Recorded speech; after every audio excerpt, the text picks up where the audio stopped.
Hello friends, how are you? I hope you all are doing great. So let's continue financial management. Okay. So हमने last class में हमने क्या cover किया था? हमने leverage topic को कवर कर लिया था, उसके प्रैक्टिकल प्रॉब्लम्स भी किए थे और मैंने होमवर्क में भी दिया था। अब हम आज से नया टॉपिक स्टार्ट करेंगे, that is capital budgeting decision. This topic cover around 15 to 20 marks. ये इतना इम्पोर्टेंट है, ये सिर्फ एक टॉपिक ही नहीं है, यही एक टॉपिक है जो हेल्प करते हैं एग्जाम्स लाने में। ओके, सो इसे हम अच्छे से कवर करेंगे। इसके हम सारे प्रैक्टिकल प्रॉब्लम्स ही कवर करेंगे ऑनलाइन ही, यूट्यूब पर ही। ओके, सो अब क्या करना है, देखो पहले ध्यान सुनो एक बात। क्या पहले आपको टाइम वैल्यू ऑफ मनी की क्लास देखनी है, तुम्हें ये पता होना चाहिए टाइम वैल्यू मनी क्या होता है, टाइम वैल्यू ऑफ मनी क्या होता है। अगर तुम्हें टाइम वैल्यू ऑफ मनी नहीं आता है ना, क्योंकि उसमें काफ़ी सारी चीज़ें लाइक कैलकुलेशन है, उसमें प्रेजेंट वैल्यू कैसे कैलकुलेट करते हैं, फ्यूचर वैल्यू कैसे कैलकुलेट करते हैं, अगर वो नहीं आता ना तो ये टॉपिक आपके लिए इरेलीवेंट है। सो आपको पहले टाइम वैल्यू मनी तो आनी चाहिए। ओके, क्योंकि आपको प्रेजेंट वैल्यू काफ़ी सारी चीज़ें यहाँ पर निकालनी पड़ेंगी, तो वो तभी निकलेंगी जब आपको time value of money class देखोगे, वॉच करोगे। ओके, उसमें सिर्फ मैंने अभी क्या चीज़ें उसमें समझाई हैं, प्रेजेंट वैल्यू कैसे कैलकुलेट करते हैं और फ्यूचर वैल्यू को कैसे कैलकुलेट करते हैं। ओके, सो पहले टाइम वैल्यू ऑफ मनी का जो एक लेक्चर मैंने अपलोड किया है उसे पहले देखना है, फिर उसके बाद इसे देखना है। अदरवाइज आपको ये समझ में ही नहीं आएगा कैसे कैलकुलेशन हो रही है। तो पहले क्या करना है, टाइम वैल्यू ऑफ मनी वाला जो क्लास है जो मैंने अभी अपलोड किया, पहले उसे देखना है, फिर उसके बाद इसे देखना है। ओके, इसीलिए मैंने कैपिटल बजटिंग से पहले मैंने टाइम वैल्यू ऑफ मनी का जो टॉपिक है ना, पहले उसे मैंने अपलोड किया है, इसीलिए सिर्फ कैपिटल बजटिंग डिसीजन के लिए। सो अब लेट्स स्टार्ट। अब क्या करेंगे, हम कवर करेंगे कैपिटल बजटिंग डिसीजन। सो अब देखो, हमने फाइनेंशियल मैनेजमेंट में क्या सीखा था, बताओ पहले बताओ जल्दी से। स्टार्टिंग में क्या बोला था, इसमें there are 3 types of decision. कौन कौन से डिसीजन होते हैं इसमें, बताओ जल्दी से। इसमें डिसीजन होते हैं, number 1 financing decision, number 2 investing decision, number 3 होता है डिविडेंड डिसीजन। तो मैंने क्या बताया था, जब बेसिक क्लास मैंने स्टार्ट की थी तो उसमें मैंने यही बताया था कि there are 3 types of decision, isn't it. देखो पहला क्या बताया था मैंने, फाइनेंसिंग डिसीजन। दूसरा क्या था, इन्वेस्टिंग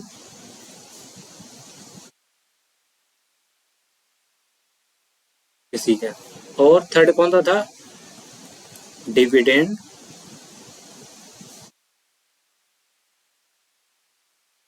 डिसीजन, यही बताया था ना। और फाइनेंशियल डिसीजन क्या बताता है, इसमें क्या है कि हम फाइनेंस को कैसे रेज करना चाहिए, जिससे क्या हो, बताओ, जिससे शेयर होल्डर की वेल्थ क्या हो, मैक्सिमाइज हो।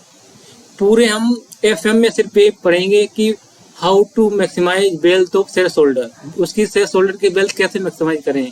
ओके, और इसमें क्या देखो, और इसमें मैंने क्या क्या बताया था, इसमें क्या टॉपिक कराया था मैंने, कैपिटल स्ट्रक्चर करवाया था, और दूसरा कौन सा टॉपिक था बताओ, कॉस्ट ऑफ कैपिटल, यही था ना। और कैपिटल स्ट्रक्चर में क्या था, हम एक ऐसा कैपिटल स्ट्रक्चर तैयार करें जिससे क्या हो, ओवरऑल कॉस्ट ऑफ कैपिटल क्या हो जाए, कम हो जाए। ओके, कैप इट मींस, और ये दोनों एक दूसरे से कोरिलेट करते हैं। ऐसा एक स्ट्रक्चर बनाना जिससे क्या हो, ये कॉस्ट ऑफ कैपिटल क्या हो, ओवरऑल कॉस्ट ऑफ कैपिटल जो बिजनेस को पड़ेगी वो क्या हो, कम हो।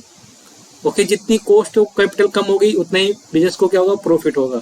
ओके, अब इसके फाइनेंसिंग डिसीजन तो हमने कर लिया है। अब इसके बाद हम क्या करेंगे, हम करेंगे इन्वेस्टिंग डिसीजन।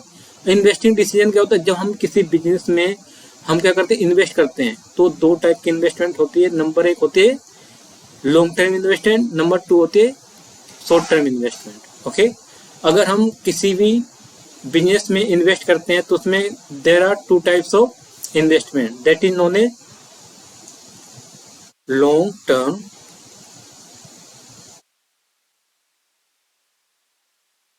इन्वेस्टमेंट और दूसरा क्या होता है, शॉर्ट टर्म इन्वेस्टमेंट। ओके, अब इसमें क्या देखो, लॉन्ग टर्म इन्वेस्टमेंट और शॉर्ट टर्म इन्वेस्टमेंट में क्या डिफरेंस है। इसमें देखो, लॉन्ग टर्म इन्वेस्टमेंट मींस हम किसी फिक्स असेट्स में पैसा लगाते हैं, इन्वेस्ट करते हैं, लाइक और कोई बिजनेस स्टार्ट किया, अगर उसमें मशीनरी की जरूरत है, that is fix asset. Okay, तो अगर कोई फिक्स असेट्स बाय की, इन्वेस्ट किया उसमें, तो that is known as long term investment. और अगर हमने क्या किया, शॉर्ट टर्म इन्वेस्टमेंट, इसका मतलब क्या होता है, लाइक अब हमने बिजनेस को स्टार्ट कर दिया है, सिर्फ मशीन ले रही, तो मशीन लेने से क्या काम चल जाएगा, उसके लिए हमें चाहिए रॉ मटेरियल चाहिए, एजेंट लेबर्स चाहिए, काफ़ी सारी चीज़ें चाहिए। तो वो क्या होगा, हमने क्या, इसके लिए रॉ मटेरियल चाहिए, that is called short term current assets. कौन सी असेट्स चाहिए, ये है करेंट असेट। यहाँ करेंट असेट्स की बात होती है, और यहाँ पर क्या होती है, यहाँ पर होती है फिक्स असेट्स की। This is also known as non current assets. जो करेंट असेट्स नहीं है उसे क्या बोलेंगे, नॉन करेंट असेट्स। अब देखो, हम इसमें करेंगे, इसमें क्या है, कैपिटल बजटिंग डिसीजन। अब यहाँ पर हमें क्या करना है, ये वाला टॉपिक करेंगे। जब हम किस में पैसा इन्वेस्ट करते हैं, किसी लॉन्ग टर्म फंड, किसमें लॉन्ग टर्म इन्वेस्टमेंट करते हैं, तो उसी को कहते हैं क्या, कैपिटल बजटिंग डिसीजन। तो क्या, अगर हम लॉन्ग टर्म इन्वेस्टमेंट करते हैं तो उसी को क्या कहते हैं, उसी को कहते हैं कैपिटल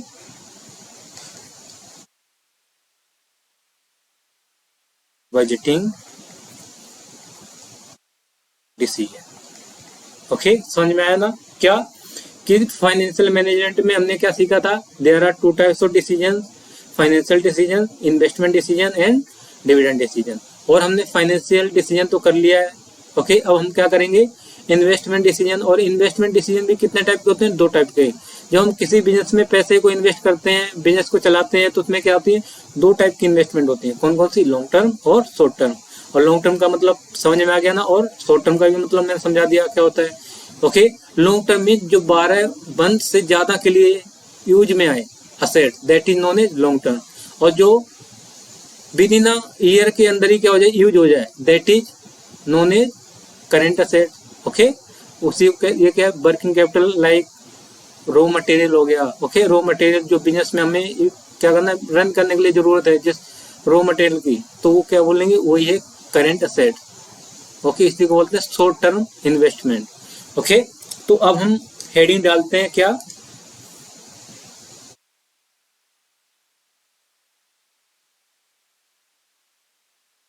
कैपिटल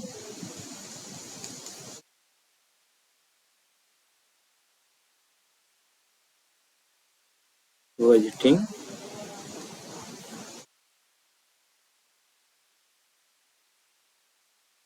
डिसीजन।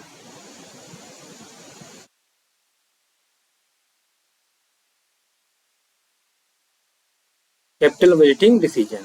ओके, अब एग्जाम्पल के थ्रू समझेंगे क्या, देखो एग्जाम्पल के थ्रू हमें ज्यादा समझ में आता है। ओके, तो पहले देखो एग्जाम्पल, देखो क्या, ये है मिस्टर एक्स। कौन है ये, मिस्टर एक्स। इसे क्या करना है, इसे कैब का बिजनेस स्टार्ट करना है। अब इसे कैब का जब बिजनेस स्टार्ट करेगा तो इसे क्या चाहिए बताओ, गाड़ियां चाहिए कैब के लिए। ओके, अब गाड़ियां, इसका बहुत सारे ऑप्शंस हैं गाड़ियां खरीदने के लिए। एक मारुति की भी ले सकता है, अब मारुति में बहुत सारी वैरायटीज हैं गाड़ियों की, है ना। और टाटा की भी ले सकता है, हुंडा की भी ले सकता है। अब यहाँ पर देखो, there are lot of options for mister X. So अब बताओ ये डिसीजन कैसे लेगा, इसे ऐसा डिसीजन लेना है कि जिससे क्या हो, कि बिजनेस, इट मीन इसकी क्या हो, वेल्थ क्या हो, मैक्सिमाइज हो। ओके, तो इसे क्या करना है, ऐसा डिसीजन लेना पड़ेगा। ओके, क्योंकि कैपिटल बजटिंग डिसीजन ऐसा डिसीजन है, जब एक बार ले लिया ना, उसे हम रिवर्स नहीं कर सकते हैं। और ये एक बार फंड, इसमें सबसे ज्यादा फंड इसी में यूज होता है लॉन्ग टर्म में। इसे लंबे समय के लिए पैसा इसी में इन्वेस्ट हो जाता है। अब जैसे मशीन लोगे, अब गाड़ी खरीदोगे, वो क्या सस्ती मिल जाएगी, 4-5 हजार की मिलती है क्या, लाखों की मिलेगी। ओके, तो यहाँ पर क्या, तभी हमें क्या है, जब हम इन्वेस्टमेंट करनी है तो हमें क्या करना, ऐसा इन्वेस्टमेंट करना चाहिए कि जहाँ से क्या हो, रिटर्न भी अच्छा हो, है ना, जिससे वेल्थ भी क्या हो, मैक्सिमाइज हो। तो देखो इसके पास ऑप्शंस हैं। एक ऑप्शन क्या है, या तो ये क्या ले लेता है, ऑप्शन ये ले लेता है, क्या बोलते हैं, स्मॉल कार।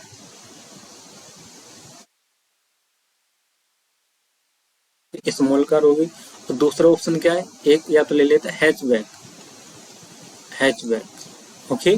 और तीसरा क्या है, सेडान ले ले, सेडान कार भी ले सकता है। और चौथी कौन सी होगी बताओ। अब इसके पास ऑप्शन है कोई लग्जरी कार ले ले, ओके। अब इसमें तो क्या आ गया, BMW आ गई, ओके। और इसमें क्या आ गई, स्मॉल में, स्मॉल कोई सी भी ले लो, लाइक ऑल्टो हो गई, और क्या है, ऑल्टो 800। और इसमें ले लो हैचबैक में कोई सी भी ले लो एक कार, ओके। इससे सेडान की जगह कर लेते हैं सब,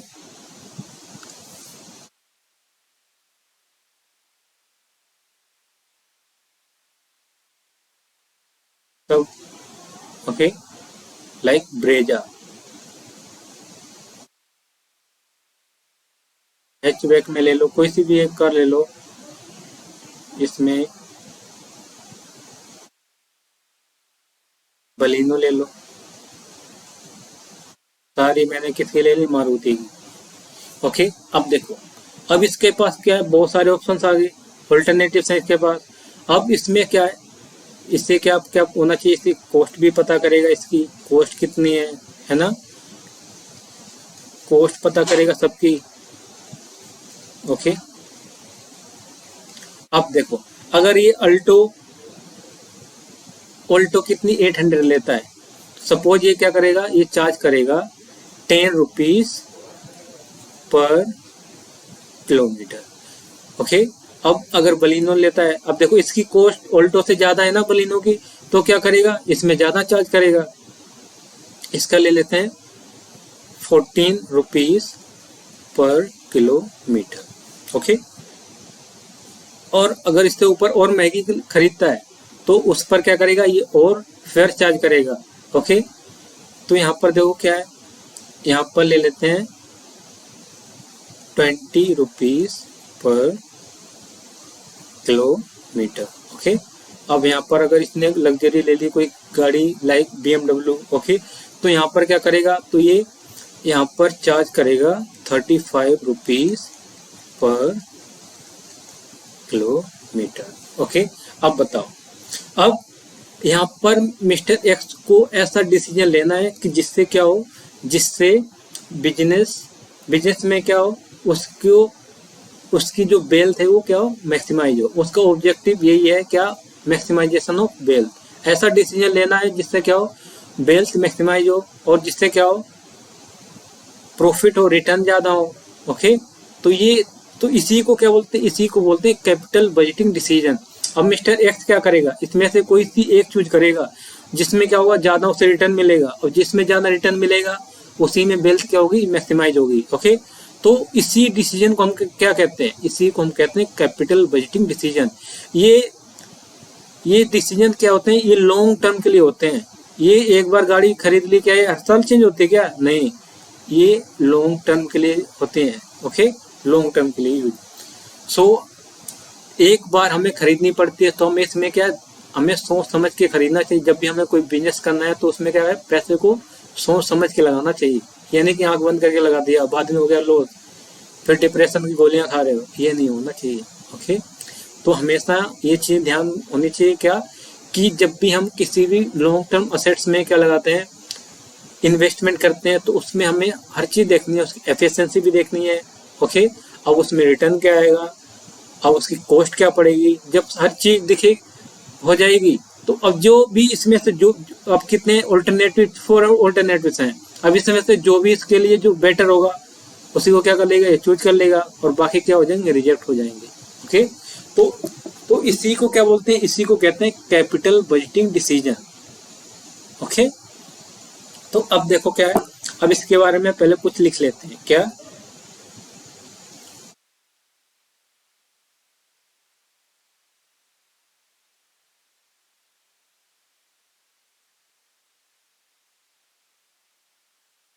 लिखो।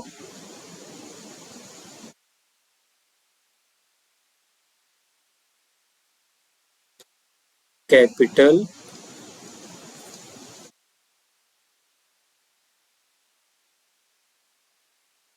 Budgeting decision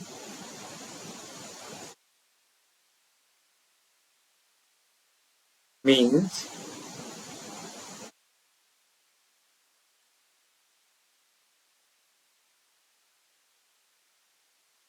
a decision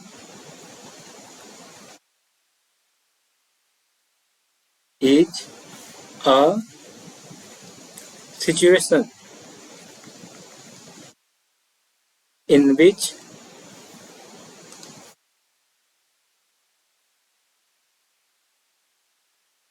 long term fund fund are invested in the initial of the project and returns are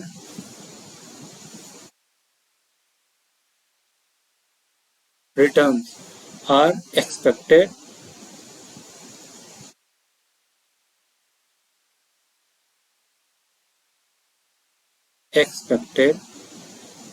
over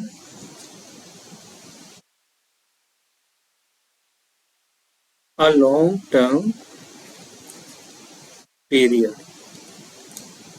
अब यहाँ पर क्या लिखा देखो, capital budgeting decision means a decision is a situation in which long term fund are invested in the initial of the project and returns are expected over a long term period. अब यहाँ पर इसका मतलब क्या है, capital budgeting decision एक ऐसी situation है जहाँ पर बिजनेस में फंड को इनिशियल प्रोजेक्ट के शुरुआत में ही फंड को क्या करना पड़ता है, इन्वेस्ट करना पड़ता है। अब उसमें जब हम किसी फिक्स असेट्स में फंड को इन्वेस्ट करते हैं तब उसमें हमें क्या है, लॉन्ग टर्म तक हमें क्या मिलता है, उस पर रिटर्न मिलता है। तो हमें क्या है यहाँ पर, इसका मतलब क्या है, लास्ट में क्या लिखा है देखो, रिटर्न एंड के बाद देखो returns are expected over a long term period. यहाँ पर हम क्या एक्सपेक्ट करते हैं कि जिस मशीन या फिक्स असेट्स में हम क्या कर रहे हैं, पैसे को इन्वेस्ट कर रहे हैं, उसमें क्या वो लॉन्ग टर्म तक हमें क्या करे, बेनिफिट दे, उसमें रिटर्न मिले, है ना, यही हम सोचते हैं। तो यहाँ पर क्या है, इसका मतलब यही है कि अगर हमने एक बार फंड में उसमें किसी फिक्स असेट्स में पैसा इन्वेस्ट कर दिया तो उसमें हमें क्या रिटर्न लॉन्ग टर्म के लिए मिलना चाहिए। अब इसमें क्या, फिक्स असेट में क्या है, लॉन्ग टर्म के लिए क्या मिलेगा तुम्हें, रिटर्न मिलेगा यहाँ पर। अब यहाँ पर over a long term period का मतलब क्या होता है, मोर देन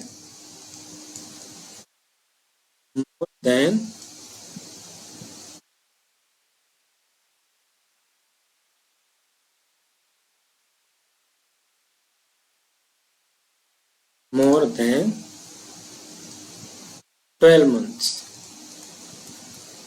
जिसमें 12 महीने से ज्यादा तक क्या मिलेगा, मंथ तक अगर रिटर्न मिलता है, that is long term return. Okay, वो असेट्स में क्या लॉन्ग टर्म रिटर्न आपको मिलेगा। ओके, अब क्या करेंगे, अब हमने पढ़ लिया कि कैपिटल बजटिंग डिसीजन हम क्यों लेते हैं, क्योंकि हम एक बार पैसा लगाते हैं तो पैसा हमें ऐसी जगह लगाना चाहिए जिससे क्या हो, वेल्थ मैक्सिमाइज हो। इसका ऑब्जेक्टिव क्या है, ऑब्जेक्टिव भी लिख दो।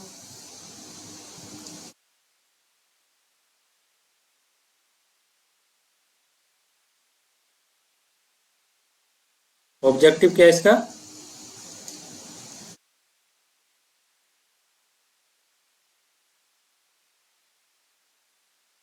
Maximisation of wealth.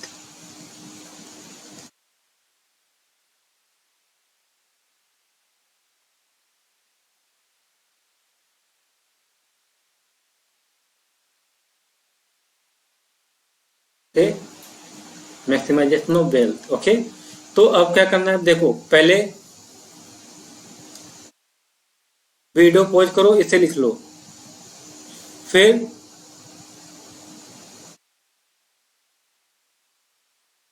Video pause करो, इसे भी लिख लो। ओके, अब इसके बाद हम करेंगे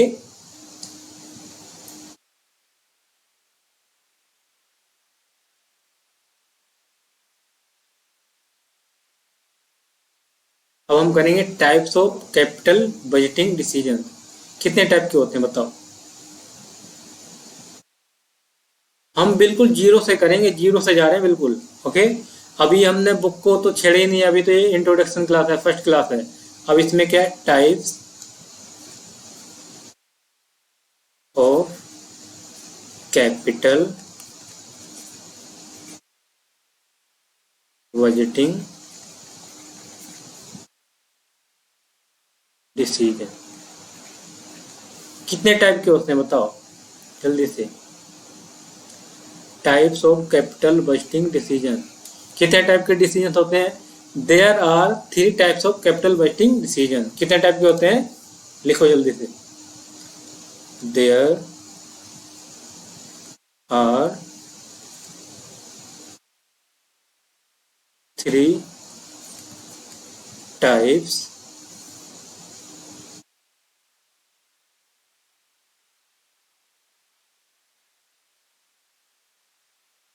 ऑफ कैपिटल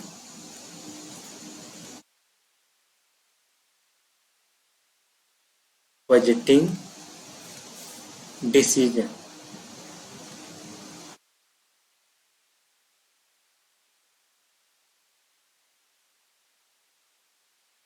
नंबर 1 बताओ, पहला कौन सा डिसीजन है, जल्दी से बताओ। नहीं पता? ओके, देखो पहला डिसीजन है म्यूचुअली एक्सक्लूसिव डिसीजन। अब म्यूचुअली एक्सक्लूसिव डिसीजन क्या होता है बताओ जल्दी से? Mutually exclusive decision. ओके, अब ध्यान से सुनना है। म्यूचुअली एक्सक्लूसिव डिसीजन का मतलब है जब आपके पास बहुत सारे ऑल्टरनेटिव्स हों और उसमें से आपको क्या करना है, आप अगर उसमें से आप एक ऑल्टरनेटिव को क्या कर लेते हो, सिलेक्ट कर लेते हो, एक्सेप्ट कर लेते हो, तो उसके बाद क्या हो जाते हैं, और जो रेस्ट ऑफ ऑल्टरनेटिव्स होते हैं या प्रपोजल्स हैं वो क्या हो जाते हैं, रिजेक्ट हो जाते हैं। That is known as mutually exclusive decision. Okay, it means, तो इसका मतलब क्या है, अब जैसे एग्जांपल देखो सिंपल, अब तुम्हारी जैसे शादी है, मतलब शादी नहीं, अब तुम्हारे लिए क्या है, बहुत सारे रिश्ते आए हैं। ओके, खुशी कितनी हो रही है देखो रिश्तों की बात सुन के, रिश्ते आए हैं कोई नहीं, आएंगे एक दिन। तो देखो क्या इसमें, अब तुम्हारे बहुत सारे रिश्ते आ रहे हैं शादी के लिए, प्रपोजल्स आ रहे हैं आपके पास, तो उसने से क्या कर लिया, एक सिलेक्ट कर लिया है। जब एक सिलेक्ट हो गया है तो बाकी के क्या हो जाएंगे, ऑटोमेटिक रिजेक्ट हो जाएंगे। तो इसका मतलब क्या है, इसमें म्यूचुअली एक्सक्लूसिव डिसीजन में क्या है, जब हम किसी एक ऑल्टरनेटिव को सिलेक्ट कर लेते हैं, दूसरा ऑल्टरनेट और जो भी अदर ऑल्टरनेटिव्स हैं वो क्या हो जाते हैं, ऑटोमेटिक रिजेक्ट हो जाते हैं। Okay, that is known as mutually exclusive decision. Okay, इसके बारे में कुछ लिखना है तो आप अपनी लैंग्वेज में लिख सकते हो। ओके, आप हिंदी में भी लिख सकते हो, जैसे आपको समझ में है वो लिखना चाहिए आपको, अगर मैं कहूँ तो। ओके, उसमें लिखना है और हमेशा ध्यान रखना है नोट्स प्रॉपर बनाने हैं। ओके, क्योंकि नोट्स लास्ट में रिवीजन क्या नोट्स से ही करोगे, पूरा तो थोड़ी ना पढ़ोगे। ओके, तो और ये पॉइंट इंपॉर्टेंट भी है, ये भी पूछ सकता है क्या, types of capital budgeting decision, तो क्या बताओगे फिर? There are 3 types of capital budgeting decision. Number 1 क्या है, म्यूचुअली एक्सक्लूसिव डिसीजन। और म्यूचुअली एक्सक्लूसिव डिसीजन क्या होता है इसमें, अ डिसीजन इन विच, बताओ, if there are more than one alternative, out of which if we accept any one proposal then other automatic rejected, that is known as, बताओ, mutually exclusive decision। Okay, ऐसे आप खुद भी बना के लिख सकते हो इसमें। अब दूसरा क्या है इसमें बताओ, दूसरा प्रपोजल क्या है इसका, प्रपोजल या डिसीजन। बताओ जल्दी से।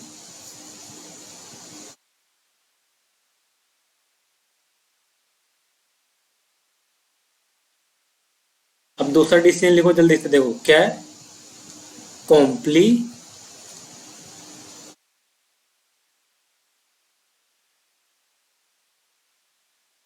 Complementary decision.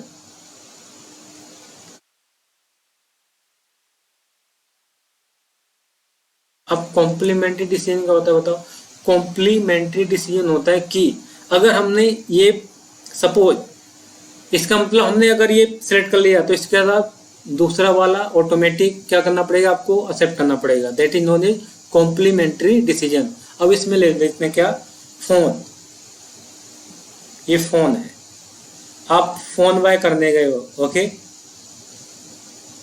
आप ये फोन बाय करने गए हो और फोन बाय किया, उसके साथ क्या चार्जर मिलता है कि नहीं मिलता है। तो आपने क्या, आप तो फोन बाय करने गए थे, चार्जर तो बाय करने नहीं गए थे। तो ये क्या है, आपने फोन बाय किया तो उसके साथ ही आपको चार्जर भी खरीदना ही पड़ेगा, ये मस्ट है। अगर चार्जर नहीं खरीदोगे तो चार्ज कैसे करोगे। तो इसी को बोलते हैं क्या है, कॉम्प्लीमेंट्री डिसीजन। अब जैसे और दूसरा एग्जांपल लो, और आपको क्या है, चाय का बिजनेस स्टार्ट करना है, ओके। मतलब चाय की टी स्टॉल लगानी है आपको, ओके।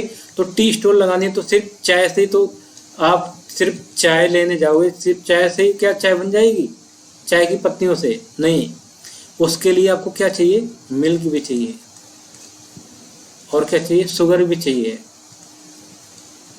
और क्या चाहिए, वाटर भी चाहिए। तो जब आप बिजनेस करोगे तो आप जैसे चाय ली तो इसके साथ आपको ये भी सब एक्सेप्ट करना पड़ेगा। अगर ये नहीं करोगे तो आप चाय नहीं बना पाओगे, और जब चाय नहीं बना पाओगे तो बिजनेस भी नहीं कर पाओगे, ओके। तो ये कौन से डिसीजन है, जब हम किसी, क्या करते हैं, जब हम कोई एक एक्सेप्ट करते हैं तो उसके साथ हमें दूसरा भी एक्सेप्ट करना पड़ता है। That is known as complementary decision, okay. तो इसे क्या कहते हैं, कॉम्प्लीमेंट्री डिसीजन कहते हैं। अब नंबर 3 देखो क्या है। नंबर 3 है, ये है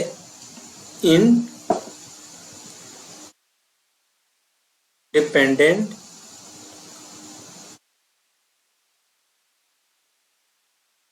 प्रपोजल, और क्या बोलते हैं, इसी को बोलते हैं डिसीजन भी कहेंगे। क्या कहोगे, डिसीजन, ओके। अब इंडिपेंडेंट प्रपोजल और डिसीजन क्या होता है, ये वो डिसीजन होते हैं जैसे आपके पास दो तीन ऑप्शन है किसके, जैसे हमने अभी एग्जांपल किसका लिया था, कार का लिया था। तो कार का एग्जांपल लिया था ना, उसमें क्या क्या था, ऑल्टो भी था। देखो यहाँ पर कहाँ गया, ये देखो यहाँ पर क्या क्या था, ऑल्टो भी थी, और बलिनो भी थी, ओके, और ब्रेजा भी थी, और क्या BMW भी थी। अब यहाँ पर क्या देखो, अब तुम्हें क्या लग रहा है कि ये भी तुम्हारे लिए अच्छा है, ये भी बेस्ट है, और ये भी बेस्ट है, और ये भी तुम्हारे लिए बेस्ट है। तो ये क्या हो गया, इसी को हम क्या कहते हैं, इसे अब तुमने इसी को एक्सेप्ट कर लिया। मतलब अगर एक को एक्सेप्ट करने से आपने, इसका मतलब क्या है कि ये भी ले लेंगे, ये भी बाय कर लेंगे। मतलब इससे कोई डिसीजन, कोई अदर प्रपोजल पर कोई भी अगर इफेक्ट नहीं पड़ता है, अगर एक को एक्सेप्ट करने से, तो that is known as independent proposal, और इंडिपेंडेंट डिसीजन कहते हैं उसे, ओके। तो क्या क्या समझा आपने इसमें, अगर,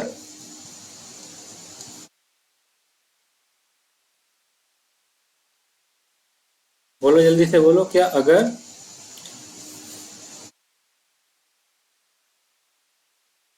इफ,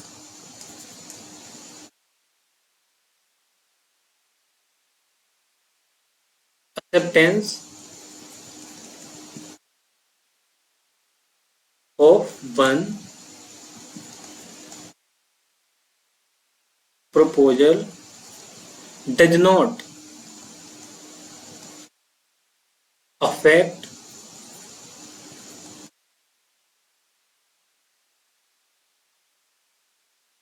affect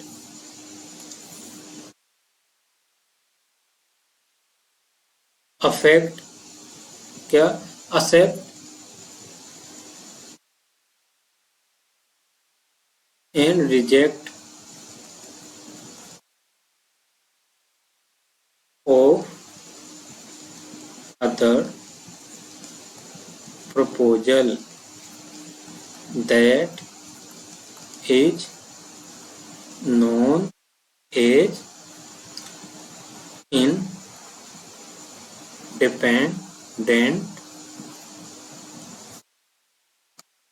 independent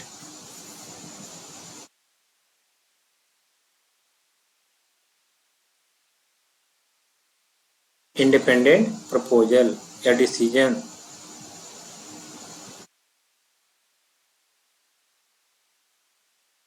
ओके, तो क्या था इसमें, देखो इंडिपेंडेंट प्रपोजल और डिसीजन में क्या होता है, इसमें होता है कि इसमें क्या इंडिपेंडेंट है। अगर हमने ये, अब तुम्हारे पास 4 कारें हैं, मतलब 4 कार को क्या लेने का ऑल्टरनेटिव है। अब जिसमें तुम्हें जिस कार से लेने से आपको क्या होता है, प्रॉफिट होता है, मतलब ये भी तुम्हारे लिए बेस्ट है, ये भी बेस्ट है, तो आप क्या करोगे, ये भी खरीद लो, ये भी खरीद लो। ओके, इट मीन्स एक प्रपोजल को एक्सेप्ट करने से अगर कोई दूसरे प्रपोजल पर कोई भी अफेक्ट नहीं होता है, कोई ना एक्सेप्टेंस होती है, रिजेक्टेंस से कोई अफेक्ट नहीं पड़ता है, तो उसी को बोलते हैं क्या, इंडिपेंडेंट प्रपोजल। क्या बोलते हैं उसे, इंडिपेंडेंट प्रपोजल। ओके, तो पहले अब क्या करो, पहले इतना लिख लो, अभी सही क्या करो, वीडियो पॉज करो, अब इतना लिख लो। हमने क्या सीखा इसमें, there are 3 types of capital budgeting decision. तो और क्या था इसमें, नंबर 1 क्या था बताओ, नंबर 1 था इसमें mutually exclusive decision. It means अगर एक बाय कर लिया, एक्सेप्ट कर लिया, तो दूसरे अदर्स जितने भी इसमें ऑल्टरनेटिव्स हैं या कोई प्रपोजल्स हैं वो क्या हो जाएंगे, ऑटोमेटिक रिजेक्ट हो जाएंगे।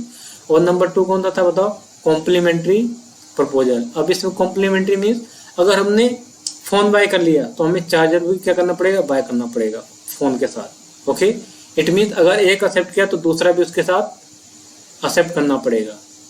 और दूसरा तीसरा क्या था, इंडिपेंडेंट प्रपोजल। इंडिपेंडेंट नाम ही से पता चल रहा है इंडिपेंडेंट है, उससे दूसरे प्रपोजल पर कोई भी इफेक्ट नहीं पड़ेगा। इट मीन्स अगर आपने एक प्रपोजल को एक्सेप्ट कर लिया तो उससे दूसरे प्रपोजल पर कोई भी इफेक्ट नहीं पड़ेगा। Okay, that is known as independent proposal. Okay, अब लिखो जल्दी से इसे। और जितने भी मैं ये नोट्स बना रहा हूँ ये सब तुम्हें मिलेगा कहाँ पर, टेलीग्राम पर, सबको टेलीग्राम पर अवेलेबल कर दूंगा मैं। ओके, सो लिखो जल्दी से, इतना लिख लो, फिर आगे नेक्स्ट प्रोसीड करते हैं।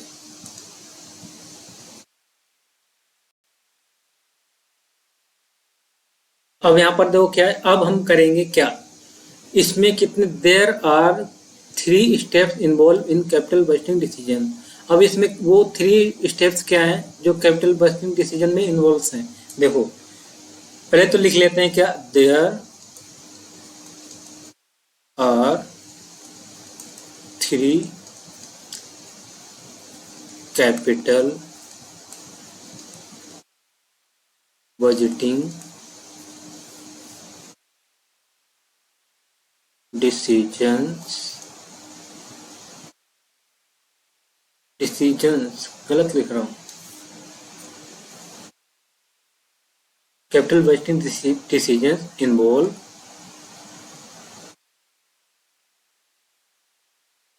इन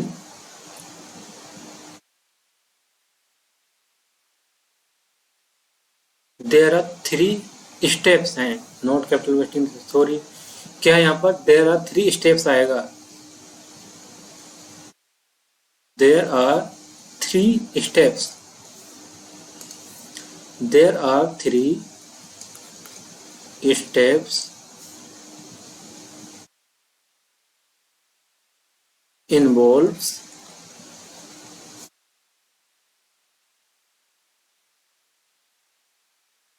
गलत कर दिया, देखो क्या, there are 3 steps involves in capital budgeting decision. अभी थोड़ा एडजस्ट कर लेना, अभी स्टार्टिंग है ना, तो थोड़ी राइटिंग क्या है बच्चों वाली आ रही है। ओके, इतनी भी गंदी नहीं है कि समझ ना आए, सबको तो समझ में आ रहा है। तो क्या लिखा, there are 3 steps involves in capital budgeting decision. अब वो 3 स्टेप्स क्या हैं देखो, 3 स्टेप्स हैं। Number 1, estimation of cost and benefits. अब क्या देखो, अब हम जब किसी भी असेट्स में, बिजनेस में या तो कहीं पर इन्वेस्ट करते हैं तो हम पहले क्या एस्टिमेट करते हैं, उसकी कॉस्ट क्या होगी और उस पर बेनिफिट क्या होंगे। ओके, ये भी तो हमें क्या करते हैं, ये भी तो हमें क्या करना है, जानना है ना उस असेट्स के बारे में। तो पहले एस्टिमेशन क्या है कि उसकी कॉस्ट क्या होगी और उस पर बेनिफिट्स क्या होंगे। अगर हम अगर क्या था, अभी हमारे पास कितने,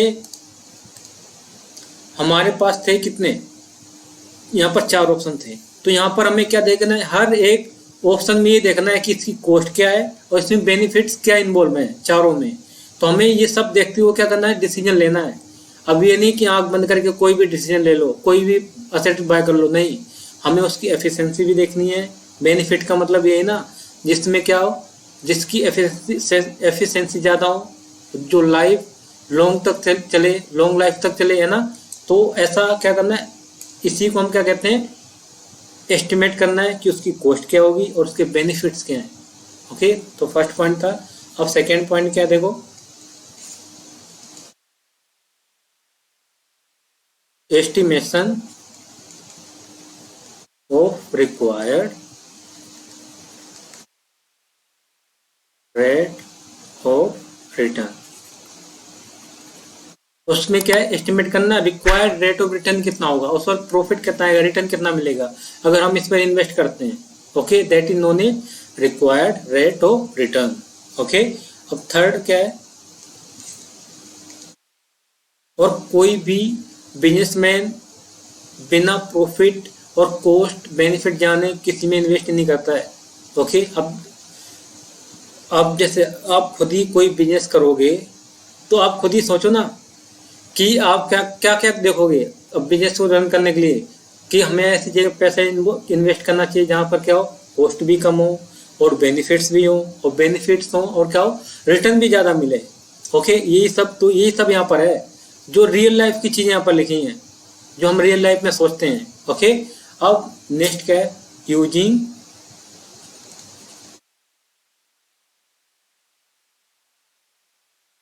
एप्रोप्रिएट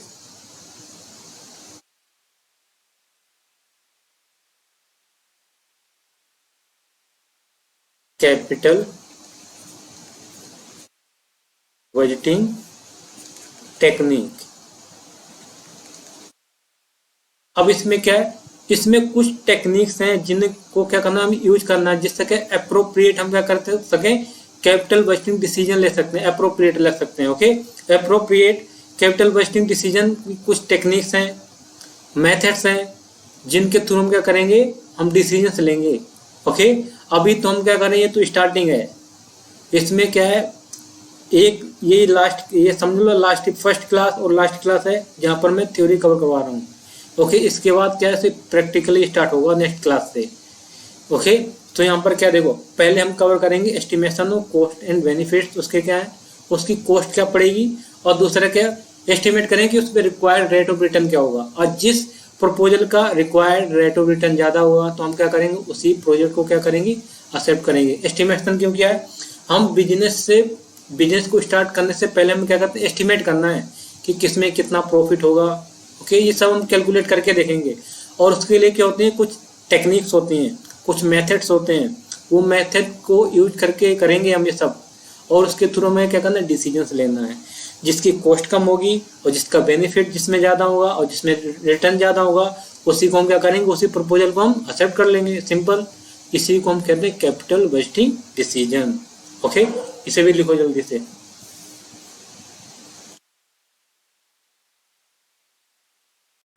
अब हम क्या करेंगे, इसके क्या है, फर्स्ट पॉइंट क्या था इसमें देखो, फर्स्ट पॉइंट था, हम पहले कवर करेंगे estimation of cost and benefits, हम इसे कैसे करना है, अब इसमें क्या चीज़ें इन्वॉल्व हैं। ओके, तो देखो, इसके लिए हम पहले हेडिंग डालेंगे estimation of cost and benefits.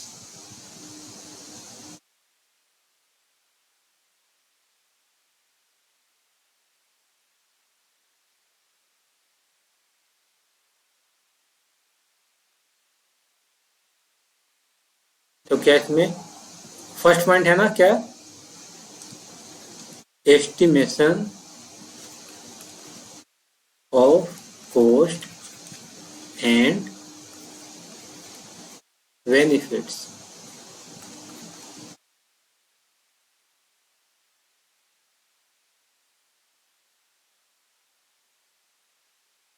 अब इसमें क्या देखो, to alternatives are suggested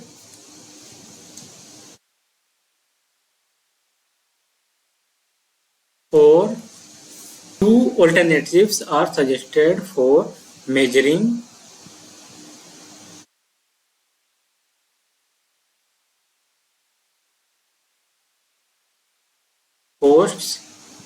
cost and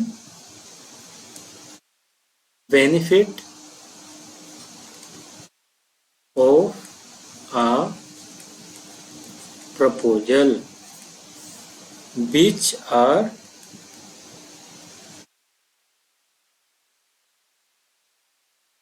number one क्या है उसका, नंबर वन है अकाउंटिंग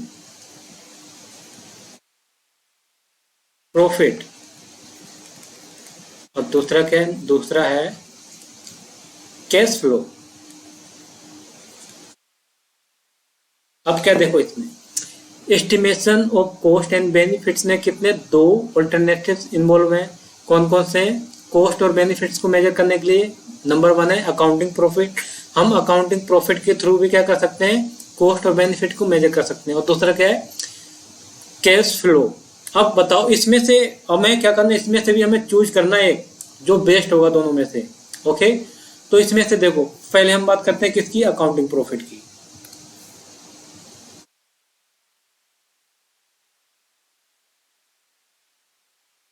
अकाउंटिंग प्रॉफिट। अब देखो, अब जब हम देखो हमने क्या सीखा, जब हम प्रॉफिट एंड लॉस अकाउंट बनाते हैं तो उसमें क्या है, वो कौन सा प्रिंसिपल को फॉलो करता है बताओ, अक्रूवल बेसिस प्रिंसिपल को। अक्रूवल बेसिस को इसमें इट मीन्स यहाँ पर आपने पेमेंट नहीं की और आपका एक्सपेंस क्या है, बुक आप पहले कर लेते हो और पेमेंट आप क्या करते हो, बाद में करते हो। तो इसमें क्या है, अब बताओ क्या इसमें एग्जैक्ट प्रॉफिट आता है। एग्जैक्ट का मतलब इसमें एग्जैक्ट प्रॉफिट आता है। अब देखो नहीं, यहाँ पर क्या है, ये कैपिटल बस्टिंग के लिए क्या है, इसमें हम अगर इसके थ्रू जाएंगे तो हम कैपिटल बस्टिंग डिसीजन अच्छे से नहीं ले पाएंगे, क्योंकि इसमें देखो इसमें कुछ ऐसी चीज़ जो हम बात करते हैं किसी अक्रूवल कंसेप्ट की। अक्रूवल कंसेप्ट में क्या होता है, इसमें नॉन कैश आइटम्स भी इन्वॉल्व होते हैं, लेकिन हमें क्या चाहिए कि जिसको क्या है एक्चुअल में कैश का क्या हो, इन्वॉल्वमेंट हो, इनफ्लो आउटफ्लो एक्चुअल में हो, हमें वही चीज़ें चाहिए। बट जब हम अकाउंटिंग प्रॉफिट की बात करते हैं तो इसमें क्या है, इसमें हम नॉन कैश आइटम्स को छोड़ते हैं, लाइक डेप्रिसिएशन हो गया, अमोर्टाइजेशन ऑफ एक्सपेंस हो गए, तो ये क्या है, इनको भी हम क्या कर देते हैं, कंसीडर करते हैं यहाँ पर, उन्हें भी लेस कर देते हैं। तो उसके बाद क्या निकल के आता है, प्रॉफिट निकल के आता है। तो यहाँ पर क्या है, एक्चुअल कैश फ्लो यहाँ पर पता चले कितना आ रहा है कितना जा रहा है, नहीं चल रहा है ना। और यहाँ पर क्या देखो, इसमें हम प्रॉफिट को भी क्या कर सकते हैं, कम या ज्यादा कर सकते हैं। अब प्रॉफिट को कम ज्यादा कैसे कर सकते हो बताओ। देखो अब पहले आप क्या कर रहे थे, पहले आप एसएलएम मतलब स्ट्रेट लाइन बेसिस से मेथड से, स्ट्रेट लाइन मेथड से आप क्या कर रहे थे, डेप्रिसिएशन को कैलकुलेट कर रहे थे। ओके, अब उसका मेथड चेंज कर दो, WDV कर दो, तो उससे क्या हो जाएगा, प्रॉफिट कम या ज्यादा हो जाएगा। ओके, और दूसरा जो स्टॉक है, स्टॉक पहले आप मेंटेन कर रहे थे फिफो मेथड से, फिफो में फर्स्ट इन फर्स्ट आउट, अब आपने कर दो उसे, उसका मेथड चेंज कर दो, लिफो कर दो, लास्ट इन फर्स्ट आउट कर दो। तो इसमें क्या हो जाएगा, इससे प्रॉफिट क्या होगा, इसमें एग्जैक्ट प्रॉफिट पता ही नहीं चलता है, क्योंकि इसमें प्रॉफिट क्या हो रहा है, कम या ज्यादा हम कर सकते हैं, यहाँ पर प्रॉफिट को हिला सकते हैं मतलब। ओके, तो इसे हमने फाइनेंशियल मैनेजमेंट क्या बोला गया, ये कैपिटल बजटिंग डिसीजन के लिए क्या है, इरेलीवेंट है, क्योंकि इसमें क्या है, एग्जैक्ट हमें प्रॉफिट ही पता नहीं चल रहा है, तो फायदा क्या है इस अकाउंटिंग प्रॉफिट को लेने का। ओके, क्योंकि ये किसे फॉलो करता है, ये फॉलो करता है अक्रूवल बेसिस कंसेप्ट को। ओके, लेकिन हमें वो मेथड चाहिए जिसमें क्या हो, एक्चुअल में कैश का आना और जाना पता चले, और उसके बाद हमें ये भी पता चले कि क्या बेनिफिट्स होंगे उसके। ओके, तो इसमें हम कैपिटल बस्टिंग में इसको फॉलो करते हैं, किसको, कैश फ्लो स्टेटमेंट को। तो पहले हम अकाउंटिंग प्रॉफिट को ही डिस्कस कर लेते हैं। ओके, तो इसमें देखो क्या है, ये देखो प्रॉफिट एंड लॉस स्टेटमेंट है, पेनल अकाउंट है ये। ओके, पेनल अकाउंट है, यहाँ पर क्या है, परचेज आएगी, पी फॉर परचेज, और यहाँ पर क्या है, एस फॉर सेल, यहाँ पर सेल आएगी। ओके, अब उसके बाद क्या है, यहाँ पर अदर एक्सपेंस भी आएंगे, है ना, एक्सपेंस भी आएंगे। अब यहाँ पर क्या हो रहा है, देखो यहाँ पर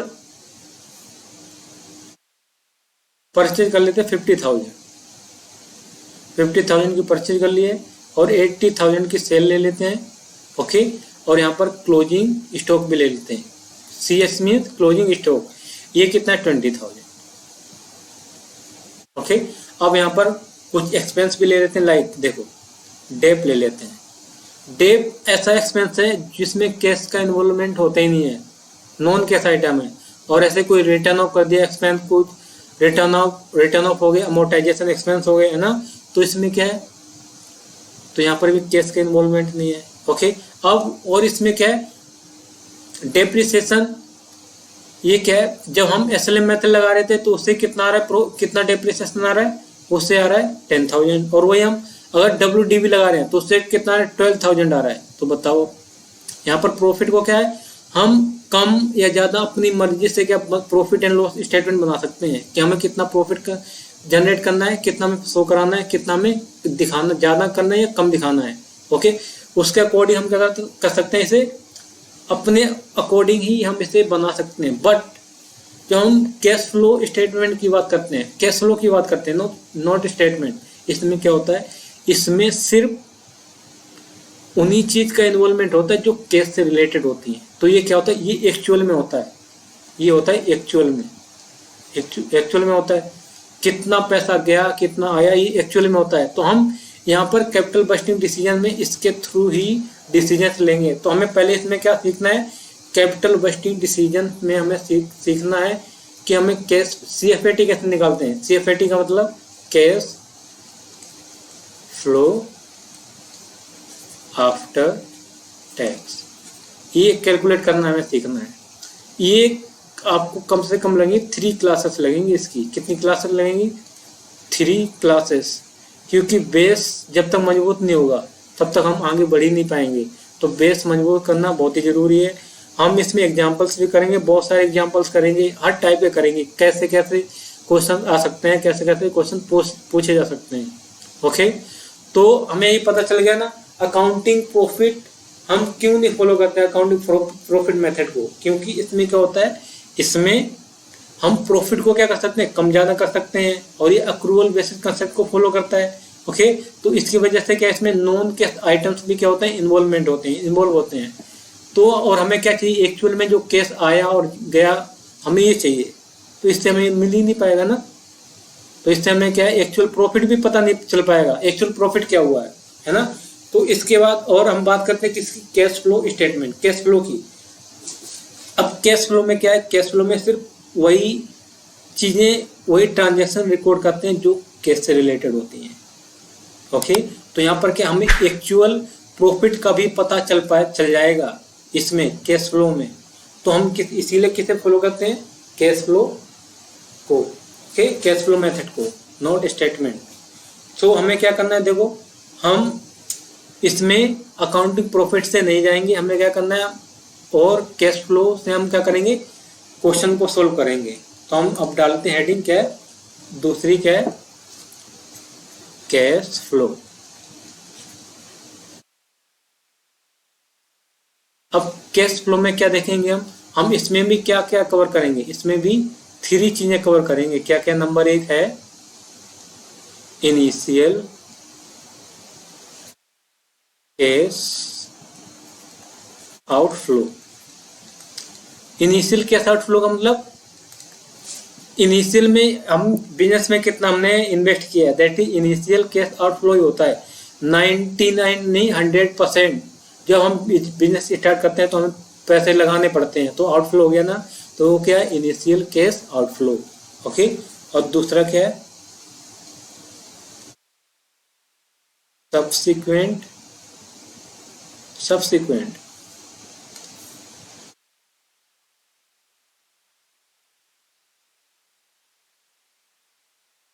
कैश इनफ्लो। अब सब्सिक्वेंट कैश इनफ्लो में क्या होता है, सब्सिक्वेंट नाम से ही पता चल रहा है, सब्सिक्वेंट इट मीन जो हमने एक बार इनिशियल में पैसा लगा दिया तो हमें क्या होगा, वहां से जब हमें ट्रांजेक्शन होने शुरू हो जाएंगे तो उसमें क्या होता है, जब हम ट्रांजेक्शन शुरू कर देंगे, जब बिजनेस स्टार्ट हो जाएगा तो वहां पर क्या होगा, कैश का इनफ्लो होगा। जब बिजनेस स्टार्ट हो जाएगा ना, तो सब्सिक्वेंट मतलब कंटिन्यूस ऐसे यही प्रोसेस चलता रहेगा बिजनेस में, सेल करो परचेज करो, सेल परचेज सेल परचेज। तो यहाँ पर क्या है, तो इसी को बोलते हैं सब्सिक्वेंट कैश इनफ्लो। अब यहाँ पर क्या है, जब बिजनेस स्टार्ट कर दिया तो क्या करोगे, अब सेल करना शुरू कर दोगे। जब सेल करोगे ना तो क्या होगा, कैश इनफ्लो होगा। कैश इनफ्लो होगा कि नहीं होगा, जब सेल करोगे, जब सेल करोगे तो कैश आएगा। ओके, तो ये क्या है, सब्सिक्वेंट कैश इनफ्लो, जो day to day daily business में जो कैश इनफ्लो होता है। Okay, that is known as subsequent cash inflow. अब दूसरा तीसरा क्या है, terminal cash inflow. Terminal cash inflow का मतलब क्या है, जब एंड में हमारी क्या है, असेट्स क्या है, जो फिक्स असेट्स है, जो एंड में क्या हो जाएगी, कुछ ना कुछ उसकी वैल्यू रिकवर हो ही जाएगी। लाइक आपने कार खरीदी है, अब उसकी वैल्यू है, उसकी लाइफ है 10 साल की। ओके, 10 साल के लिए, और 10 साल के बाद क्या, वो ऐसे ही जीरो में बिक जाएगी। कुछ कोई खरीदेगा नहीं, कबाड़ी, अगर कबाड़ी वाला भी लेगा वो भी पैसे देगा। ओके, तो उसकी टर्मिनल वैल्यू क्या होगी, टर्मिनल कैश इनफ्लो। ओके, उस पर भी इनफ्लो ही होगा। लास्ट में देखो, जो वर्किंग कैपिटल आपने स्टार्ट में लगाई है वो भी आपको रिकवर हो जाएगी बाद में। लास्ट में कैसे होगी वो हम नेक्स्ट आने वाले क्लासेस में सीखेंगे सब कुछ। ओके, तो ये क्या है, टर्मिनल कैश इनफ्लो का मतलब जब हम प्रोजेक्ट को एंड करेंगे, एंड करेंगे तो वहाँ पर कुछ असेट्स बचेगी हमारी, तो हम उसे सेल आउट करेंगे, तो उससे क्या होगा, कैश इनफ्लो होगा। That is known as terminal cash inflow. Okay, तो ये था आज के लिए। तो हम क्या करेंगे, देखो, तो नेक्स्ट क्लास में हम सीखेंगे कि कैलकुलेट कैसे करते हैं, इनिशियल कैश आउटफ्लो कैसे निकालते हैं, और सब्सिक्वेंट कैश इनफ्लो कैसे कैलकुलेट करना है, और क्या करेंगे, टर्मिनल कैश इनफ्लो कैसे कैलकुलेट करते हैं। और सबका मतलब एक ही है, क्या निकालना, सबका मतलब है how to calculate CFAT, cash flow after tax कैसे निकालते हैं।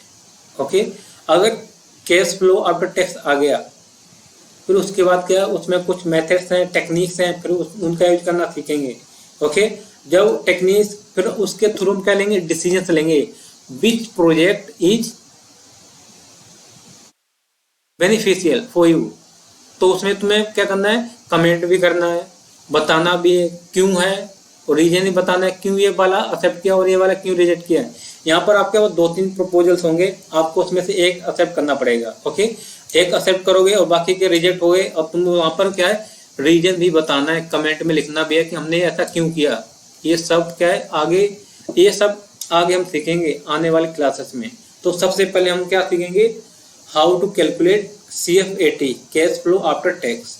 ओके, क्योंकि बेसिक जब मजबूत होगा तो आगे क्या टेक्निक्स, तो फिर इजीली हम क्या कर सकते हैं, यूज कर सकते हैं, इन पर अप्लाई कर सकते हैं। ओके, तो हम सबसे पहले क्या करेंगे, बेस मजबूत करेंगे इसका, कैपिटल बजटिंग का, क्योंकि यहाँ पर बेसिक चीज ही क्या होती हैं, वेरी इंपॉर्टेंट होती हैं। तो हमें बेसिक चीज़ों का ही ध्यान रखना ज़्यादा जरूरी होता है। यहाँ पर क्या करना है, तो पहले हम कैश फ्लो आफ्टर टैक्स को ही कवर करेंगे। इसके लिए अराउंड 3 क्लासेस लगेगी, 3 क्लासेस सिर्फ इसका बेस बनाने के लिए तुम्हारे, या 2 लगेंगी, 2 से 3 में काम चल जाएगा, 2 या 3 में हो जाएगा। ओके, फिर उसके बाद हम आएंगे टेक्निक पर, फिर मेथड्स करेंगे।